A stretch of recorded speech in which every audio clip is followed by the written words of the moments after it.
Hi, good evening. நான் ஈஸ்வரி பேசுகிறேன். உங்களுக்கு புதுசாக ஒரு இன்ஃபர்மேஷனோட வந்திருக்கேன். நீங்கள் +2 படிக்கிறீங்களா? அப்போ உங்களுக்கு தான் இந்த இன்ஃபர்மேஷன். நீங்கள் இப்போ +2 படிக்கிறீங்கன்னா எல்லாருக்குமே ஒரு ட்ரீம் இருக்கும். நம்ம வந்து ஐஐடி, அதுவும் மெட்ராஸ் ஐஐடியில் போய் நம்ம ஜாயின் பண்ணணும். ஜெய் முடிச்சுட்டு ஜெய் எக்ஸாம், மெயின்ஸ், அட்வான்ஸ்லாம் எழுதி கிளியர் பண்ணி போகணும், நல்ல ஸ்கோர் எடுத்துகிட்டு போகணும்னு ஒரு தாட் இருக்கும். உங்கள் எல்லாருக்கும் நான் ஒரு குட் நியூஸ் சொல்ல போகிறேன். நீங்கள் SCOPE, அதாவது சயின்ஸ் ஒலிம்பியாட் எக்ஸலன்ஸ், அது நீங்கள் கேள்விப்பட்டிருக்கீங்களான்னு தெரியல. இந்த வருஷம் ஐஐடி மெட்ராஸில் அது லான்ச் பண்ணியிருக்காங்க.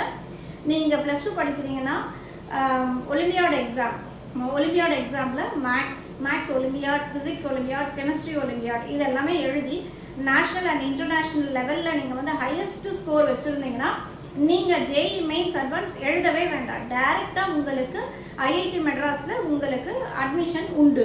நீங்கள் ஜோசா வழியாகவும் போக தேவையில்லை. இது வந்து ஒரு தனி போர்ட்டல். இந்த தனி போர்ட்டல் வழியாக நீங்கள் உள்ள டைரக்ட் அட்மிஷனுக்கு போகலாம். அந்த குட் நியூஸ் +2 படிக்கிற உங்களுக்கு தான். நீங்கள் உங்கள் ஸ்கூலில் போய் காண்டாக்ட் பண்ணி எல்லா ஒலிம்பியாட் எக்ஸாம்ஸும் எழுதி நல்ல ஹையஸ்ட் ஸ்கோர் எடுத்து ஐஐடி மெட்ராஸில் போய் ஜாயின் பண்ணி உங்களுக்கு தேவையான கோர்ஸ் எடுத்து படிங்க. தேங்க்யூ. தேங்க்ஸ் ஃபார் வாட்சிங்.